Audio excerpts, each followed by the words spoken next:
Welcome back to our conversation on conservatism and the Western tradition here at the Center for the American Republic. I'm Winston Elliott, and I have the privilege of sitting here with Dr. Brad Birzer. Brad is the holder of the Russell Amos Kirk Chair in American Studies at Hillsdale College and is professor of history there. He's also chairman of the Center for the American Republic Academic Advisory Board. Welcome back, Brad. Thanks very much, Winston. We have earlier discussed some of the main associations of conservatism, the idea that within the Western tradition that culture comes from the cult. Perhaps you could talk a little bit about conservatism, religion, Christianity. How do these things work together? Yeah. Oh, that's a wonderful question, and it's one of those things that I think the answer often makes people in our very modern, postmodern era uncomfortable because of how important religion was to almost all conservatives of the 20th century, and even back to Burke, obviously. But then the question of religion was very much a part of the public sphere, and certainly wouldn't have been questioned to the same extent it is now. So when we look at figures in the 20th century, various conservative figures, we find that there's really a trajectory towards the idea of really having some kind of faith. Typically, in the American tradition, that faith has been some form of either Anglicanism or Roman Catholicism. We could throw Lutheranism in there as well, but generally it tends to be high church. And I can't quite figure out exactly why that is, but that has been the case in the 20th century. But if we start with some of those early conservatives that we talked about in a previous session, we think about someone like T.E. Home, who, again, I would rank as probably the first conservative of the 20th century. And he himself was quite skeptical and actually had a religious experience when he was in Canada. He had been kicked out of Cambridge for being very violent, not only against some of his professors, but against fellow students as well as some townsfolks. And he was asked to leave Cambridge for a bit. He went to Canada to live with some relatives. And he had one of these moments. We don't know exactly what happened because he only described it in the barest of details. But he was out hiking in the Canadian wilderness on the Great Plains of Canada. And he had one of these moments. Suddenly, everything seemed to just kind of open up for him. And he believed. We don't know exactly what form of Christianity he adopted when he came back to England and before he went on to World War I and to serve and to die there. But we do know that it really mattered to him. And again, he's the man who kind of brings back, in terms of modernist poetry, the idea of original sin and that idea of man being by nature rather corrupt and having to overcome that. But then we can jump across the Atlantic and we can look at someone like Irving Babbitt, who was one of the great conservatives of the early 20th century, never seemed to embrace any form of religion, though there has always been talk about him having some kind of deathbed conversion, but it's uncertain whether that actually happened. But his good friend, very, very good friend, Polymer More, who, if you remember, as we had talked about earlier, was both the editor of The Nation magazine and also a classicist at Princeton, really has a fine journey of faith looking towards Christianity as explaining a lot of the things that he had tried to answer in his own classical understanding of the world. And in particular, he argued that Christianity answered all the longings and questions raised by Plato and by Platonism. And that was his journey. He describes in his last book that he wrote, and this is one of my favorite books for all kinds of reasons. It's beautifully written. The story behind it is great. He was really finishing. This is a book called Pages from an Oxford Diary, which has been out of print ever since it came out, unfortunately. It's not as popular with other folks as it is with me, but this is a book that he finished days before he died. This is truly an account of his journey to the faith to the very last moment, and he seems to have died in peace. He starts off this book by talking about how the very architecture of Oxford reveals the Christian tradition of the West, that even though Oxford itself, by the time he was visiting in the 1900s and the 19-teens, was basically devoid of a serious religious faith, the very stones seem to echo the faith of the past and of the medieval era. Oxford, of course, being one of the great institutions founded by the Catholic Church during the High Middle Ages and continuing all the way up to the present. So this brought attention to him, and he remembers that as a young man, as a very smart young man growing up in St. Louis, he had wanted to try and find a theory that would answer all things. He had really wanted to do that, and it had taken him away from his childhood kind of Calvinism. He never went back to that Calvinism. In fact, he even argued later on as a Christian that Calvinism, as he saw it, rendered men effeminate because it didn't allow for any free will whatsoever. But regardless, he had been brought up in that, and it shapes who and what he is. So Polymer More, after realizing that he's not going to create the great thing that answers all things, begins to dig deeply into letters and autobiographies and trying to discover what the success of successful men is. And he finds that no matter how happy the man is during his lifetime, right before his death, he seems to be missing something. And this is what More was really concerned with. What is it that he was missing? And so in his own understanding, through a very long intellectual journey, he comes to a form of Orthodox Christianity, and then influences, as I had mentioned in an earlier talk, an earlier discussion, Winston, he had really influenced people like C.S. Lewis, who called Polymer More his spiritual godfather, his spiritual uncle, as well as people like T.S. Eliot. And they helped shape one another. But in this book, More, and you can see here the power of his writing, it's simple, but it's not simplistic. That kind of conviction that he has, again, written days before he passes away in 1937. Just a beautiful piece of writing as he looks back and tries to figure out what his life means now as this part of his life is over and he's entering a new part of his life. He writes, at the very end, last 2 pages, "And so I sit and wait. I have not been idle, but my work, costly enough to myself, is about done and will soon be forgotten. Occasionally a cloud darkens my reflections when I think of vast ambitions that have shriveled to insignificance in the performance. But I take comfort in remembering that, if I have not moved the world, I have moved myself. And now and then I ask what profit has been gained from so much toilsome learning, which in a few years will vanish away. But will it vanish altogether? Has it not entered into the fiber of my being, and will it not follow whither I go, at least the little kernel of wisdom, when the husks are stripped off? And at times I am troubled by a longing, purer than ambition, for the gift of persuasion, for that warning voice, clear and loud enough, to rouse the very world from its heavy slumber. If I could once before I leave speak out what I have known and felt of the sacred truth in such a manner that others should know and feel. But my voice is dull and confused, and it is hardly a cause for weeping not to be numbered among the prophets. And so I sit and wait, in patience and serenity, for the end which is no end. I turn over in my mind the various possibilities of the long journey, amusing myself with fancies that I trust are not purely fanciful. Only of this I am assured, that sometime and in some way, spirit to spirit and face to face, I shall meet the great Lord of life, and falling before him, tell him with all of my gratitude all that he has done for me, and implore pardon for all that I have left undone." Now those are beautiful last words for any person, and I think this sums up that conservative longing in the 20th century to find something beyond the mere limited logic and rationality of man, the experiences of any one man or even of all men over all time, and recognize that there is something universal, something transcendent that holds us together. And this goes back to our first discussion with the idea of the cult and the culture, and recognizing that if we are to figure out the highest things, we must recognize that we ourselves matter immensely, but we are not the end-all, be-all. And this is where, in many 20th century conservatives, we see what they might have called, and did at times call, a Christian humanism. The idea of the humanities and a recognition of man as a temple of the Holy Spirit and made in the image of God, but also deeply, deeply flawed and unable to redeem himself.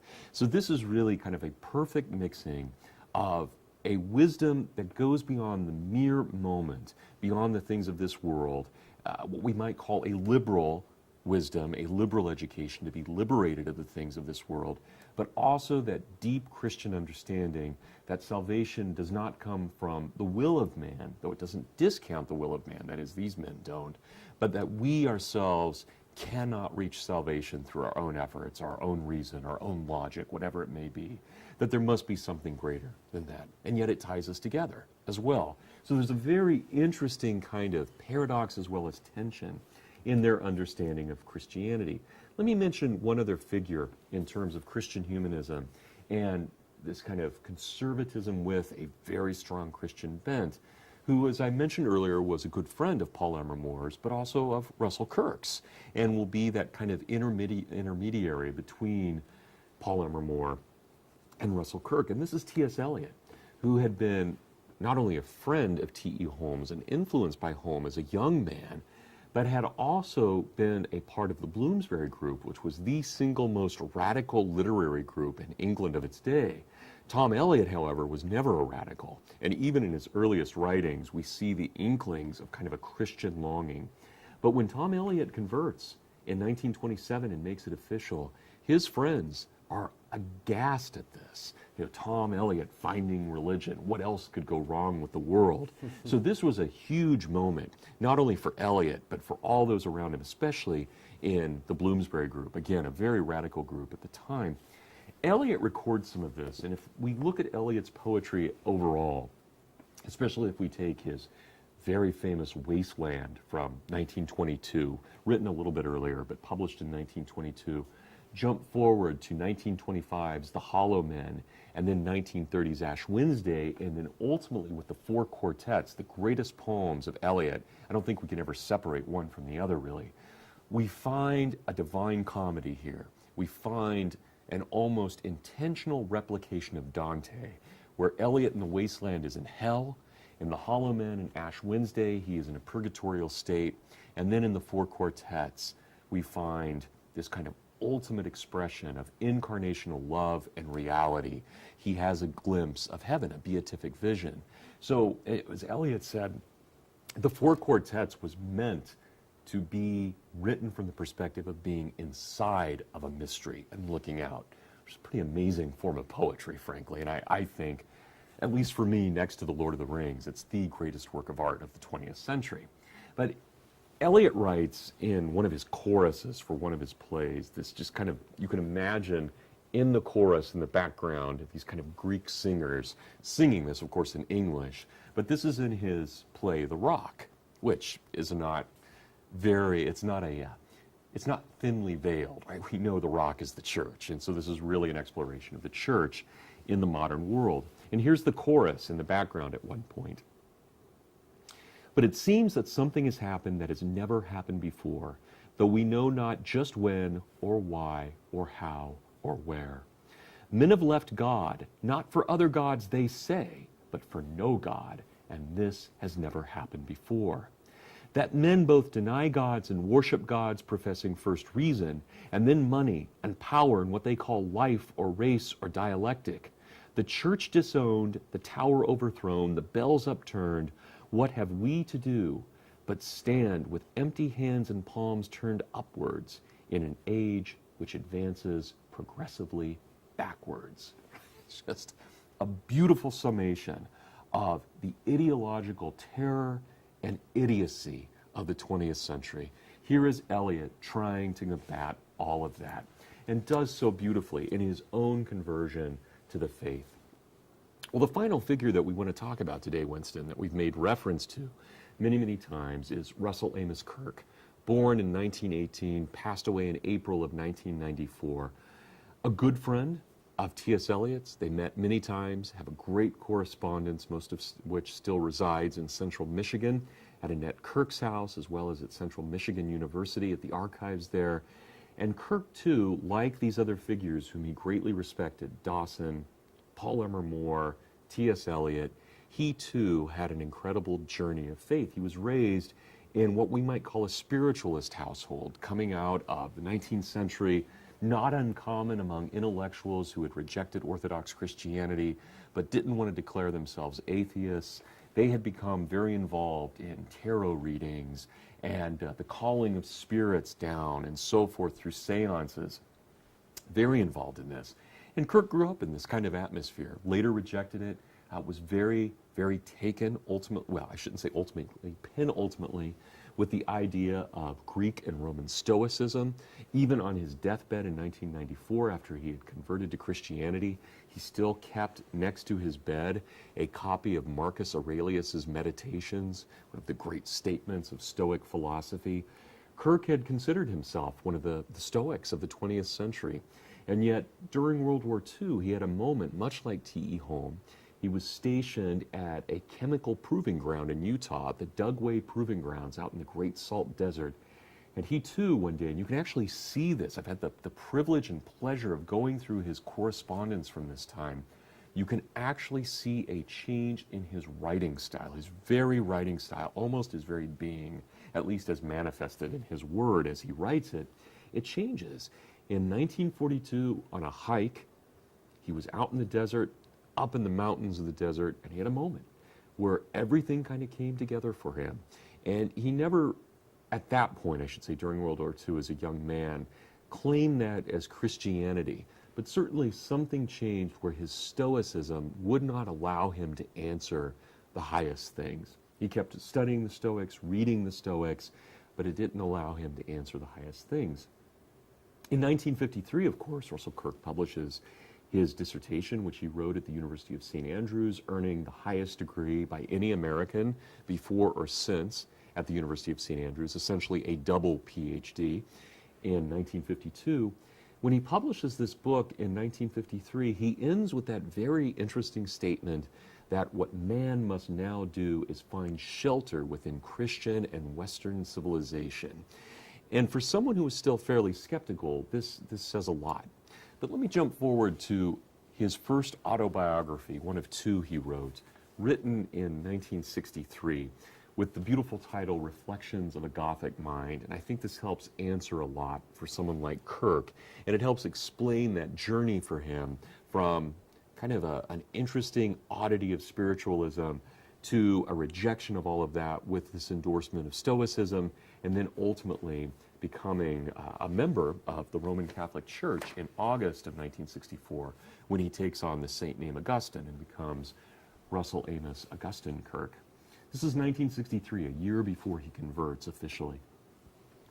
Mine was not an enlightened mind, I was now aware. It was a Gothic mind, medieval in temper and structure. I did not love cold harmony and perfect regularity of organization.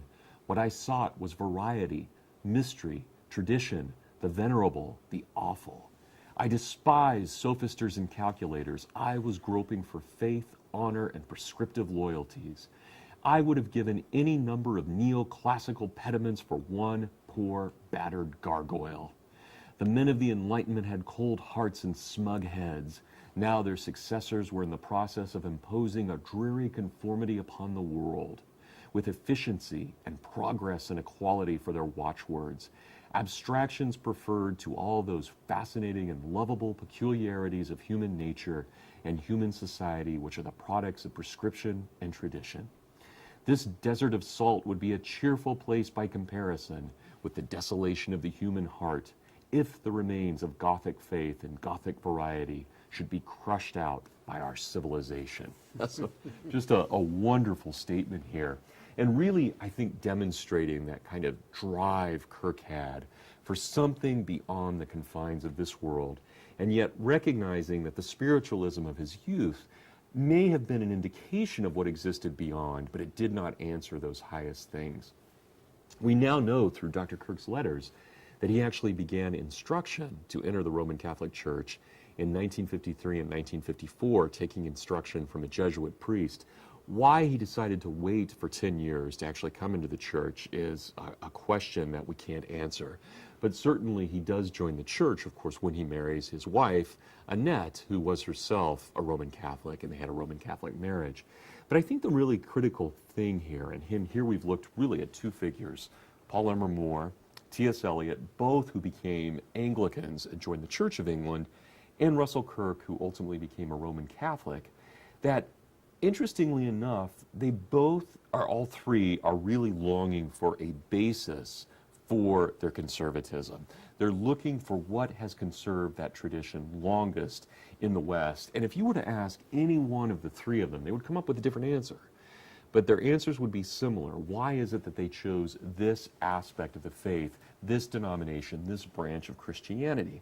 And their argument, and we could agree or disagree with them, was ultimately that it has been the church as a whole that has preserved the Western tradition despite all of its flaws, its failings. It has preserved the Western tradition longer than any other institution in existence. And of course, from the standpoint of Polymer More and T.S. Eliot, the Anglican Church was the rightful successor of the Church of Rome. They considered the Church of Rome, the Roman Catholic Church, to be fundamentalist and to have lost its way. We can agree or disagree with that. Kirk obviously went to the Roman Catholic Church. But regardless, what's interesting to me is they saw that institution as really preserving the best of the Western tradition. And how could we deny that when we look at the monasteries and the fierceness of the attacks upon the monasteries and the monks who gave their lives in dim light, in dark, dank places to preserve in the best way they could every element of Scripture and of classical literature long before the printing press. Think about the number of sheep that had to die for them to have the vellum to create these Bibles, to create these great works of literature. Immense love went into these things. And that is true, again, despite all the failings and flaws of the church. She has been a safe haven overall for Western civilization for a very long time. And it's not just the institution of the church. Think about the Jewish people, the longest lived single ethnic group in the history of the world with any kind of continuous history. An amazing, amazing history through all kinds of adversity, I think about the diaspora in the early Roman period or the early Roman imperial period, all the way up to the modern Golgotha of the Gulag in Russia, and of course the Holocaust camps in Germany. And yet this perseverance, both of the Catholic Church and of the Jewish people, really an amazing tale. And I think that these men were quite taken with that. So religion matters. So can you take us to, at this point, was there a summation, was there an offering of Kirk that says, I've given you much to contemplate, much history to examine, but now I'm going to give you some guiding principles so that when you're trying to understand how a true conservative would approach issues of material need and education and these things, are there principles that he offered that answer these questions? He did. I'm not sure they're quite the principles that, say, a modern Republican or Democrat might like, because again, they're not prescriptive in the sense of saying we need to have this rate of taxation or a flat tax or whatever it may be. The kinds of things that Kirk was willing to say were generally not vague. I won't say that. They were actually in many ways quite specific, but they were morally and ethically specific rather than politically specific or even economically specific. So he liked talking in terms of principles rather than of specific policies. And in 1953, with the publication of The Conservative Mind, this is the first time that we see Kirk trying to define, and I think very successfully, given the limitations on any person, he really tries to define what conservatism means in terms of principle. Now, these changed a little bit over the 7 editions that Kirk published of The Conservative Mind, but they're relatively the same thing. And I'll quote from the final edition here. I'll give you the 6 principles, the tenets, as Kirk said, are canons of conservative thought. And I'm here in the idea of conservatism at the very beginning of The Conservative Mind. Again, this is the 7th revised edition, so the final edition during Kirk's life to be published. Number 1, belief in a transcendent order or a body of natural law which rules society as well as conscience. So there he's very nicely brought together the Judeo-Christian and the Greco-Roman traditions in terms of both transcendent understanding, the kinds of things that Moses received directly on stone, in addition to the kinds of things that Cicero, the great Roman pagan, saw just by observing the natural law. Those come together as well in Paul. Think about Paul in his letter to the Romans, of all people. Shouldn't surprise us that he wrote this in his letter to the Christian churches in Rome, where he says, this is the natural law. It is written upon our hearts. In a sense, Kirk has given us a very Pauline statement here, combining the best of the classical as well as the Judaic worlds here. Number 2 for Kirk, an affection for the proliferating variety and mystery of human existence. And here we see, now remember, this part was written in 1953. In almost every way, this anticipates Vatican II's understanding of the human person as being a unique reflection of the infinite. Because every person is a principle of proliferating variety. You, me, every single person in the audience, we each are a unique reflection of the eternal, of the divine. And he continues with this, noticing how we should notice how he puts all this together.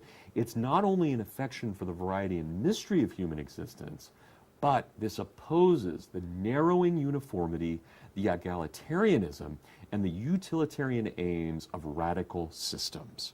Right, so as opposed to system, that is, that we as a man or as a group of men and women can determine what the world should look like, we accept our limitations and recognize what is possible, but always keeping in mind that the human person is both very flawed and very beautiful all at once. And that's the great tension of humanity, isn't it? That we have these two things within us, the capability to do great good, and also, as we've seen in the last 100 years very clearly, the great, horrible capability to do pure evil. Right? It is there everywhere, right in front of us, or maybe, as the case might be, behind us, at least at this point, but I doubt it. Number 3, the conviction that civilized society requires orders and classes as against the notion of a classless society. This is one of those things that conservatives almost always have trouble with, this third point, the idea that we might have classes. And I think it's worth noting that for Kirk, he doesn't mean this in the sense that we should have some kind of rigid aristocracy. He means this in the classical sense of recognizing justice. Winston, this is what you do well, and if each man is to get his due, this is how you will do this in this society. I, Brad, no matter how close of friends we are, I'm a different person. I have a different set of gifts. There are different things that I can do. And it's only in a society that not only recognizes those differences, but actually allows and encourages those differences. It is only there that we have a society that truly respects the human person.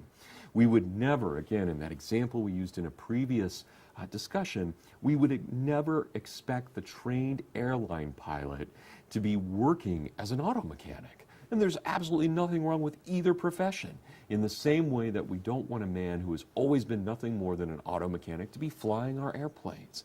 These are things we are gifted at. Some of us have a gift of mechanics. Others have the ability to speak. Some of us have the ability to not allow having 3 miles of sky beneath us freak us out. These are things that we have that are different. And this is what Kirk is saying. Justice demands that we recognize those differences and not allow anyone to conform us. And for Kirk, that means no government and no corporations, right? Or no systems of education. They can be equally bad in their attempt to make us less than what either God or nature meant us to be. Number 4, a persuasion that freedom and property are closely linked. Right? Property rights are critically important. I have the right to myself. I have the right to my being, to my very property. This doesn't mean in the sense that we might have on the back of a monster truck, he who dies with the most toys wins. And this is not what Kirk means. That is an after effect of success, but that's not the basis of it. The basis comes in the fact that I have ownership of self, which is a part of my human dignity. Number 5, a faith in prescription, right? History, mores, traditions, as opposed to the sophisters, the calculators, and economists, and here he's quoting from Burke, from the Reflections on the Revolution in France, who would reconstruct our society upon abstract designs. And finally, number 6, a recognition that change may not be salutary. Hasty innovation may be a devouring conflagration rather than a torch of progress. And we can see how easily that can happen. Right? The moment society has a loosening, it can go in many directions. rarely does it work out well. Usually when there's a loosening of society, all things go into chaos. And even in our own lifetimes, we have seen that in various riots around this country. It's rare to find the kind of American Revolution that ends with essentially social stability, or 1989 with the fall of communism, that ends, at least in many Eastern European countries, with social stability. It's much more common to find revolutions like the French Revolution that ends in 50,000 being guillotined, or in the Russian Revolution that ends in 62,000 dying in the gulags, or in the Chinese Revolution, where we have almost 65 million being killed. This is the norm of revolution. And so Kirk is saying we have to be careful. Reform is necessary at every moment for every one of us in every aspect of our lives. But revolution is not the same thing as reform. They're related, and so therefore we often confuse one with the other. But as we're running out of time, Winston, I think it's worth noting, very importantly, that in the end, when Kirk was criticized for this book, when he was criticized for his ideas of conservatism, again, that he had not given specific policy prescriptions, he said in his book, 1954 book, which is a series of lectures, again, I've had the privilege of going through the letters that defined and explained what he was doing in this book, A Program for Conservatives. Kirk was attempting to answer his critics, and he wasn't being flippant, but there is the anger of a young man on fire in his letters and in this book. He was only 36 when this book was published, and there are times in his letters where he reveals that entire chapters were written in a single night. He was so upset about certain things, and yet I think you and I would both agree there's nowhere in any of Kirk's writings where he writes as beautifully. He's always a great writer, but there's nowhere that his writing is as beautiful as it is here in this book. It is the best example, I think, not only of his thought, but also of his writing. And I will end our discussions, at least turn it back over to you, Winston, with this quote from Kirk about the true meaning of life and what all this comes down to. So people are pushing him. What is it that you really want, Dr. Kirk? What is it that you think should define American political policy, American foreign policy, American economic policy, American educational policy? And Kirk responds with this. He says, after discussing the idea of Medusa, right, the great horror of the ancient world, the woman who has snakes coming out of her head, he says that if a man is a man, and I'll quote from Kirk here, a man, if he venerates the ashes of his fathers and the temples of his God, will seek out the terror and strike with all the strength that is in him. And yet, he says, I shall tell you one secret before taking arms against a sea of troubles. At the back of every discussion of the good society lies this question: what is the object of human life? The enlightened conservative does not believe that the aim or end of life is competition or success or enjoyment or longevity or power or possessions. He believes instead that the object of life is love. He knows that the just and ordered society is that in which love governs us, so far as love ever can reign in this world of sorrows. And he knows that the anarchical or the tyrannical society is that in which love lies corrupt. He has learnt that love is the source of all being, and that hell itself is ordained by love. And he understands that death, when we have finished the part that is assigned to us, is the reward of love. And he apprehends the truth that the greatest happiness ever granted to a man is the privilege of being happy in the hour of his death. He has no intention of converting this human society of ours into an efficient machine for efficient machine operators dominated by master mechanics. Men are put into this world, he realizes, to struggle, to suffer, to contend against the evil that is in their neighbors and in themselves, and to aspire towards the triumph of love. They are put into this world to live like men and to die like men. He seeks to preserve a society which allows men to attain manhood rather than keeping them within the bonds of perpetual childhood. And with Dante, he looks up from this place of slime, this world of gorgons, towards the light which gives love to this poor earth and all the stars. And with Edmund Burke, he knows this, that they will never love where they ought to love. they who do not hate what they ought to hate. It's wonderful. Well, Brad, thank you very much. Oh, my pleasure. Thank you for joining these conversations with us on you. conservatism and the Western tradition. And thanks for your work. Thanks for letting me talk about Kirk. It's always a pleasure to talk about Dr. Kirk and the roots of a true conservatism.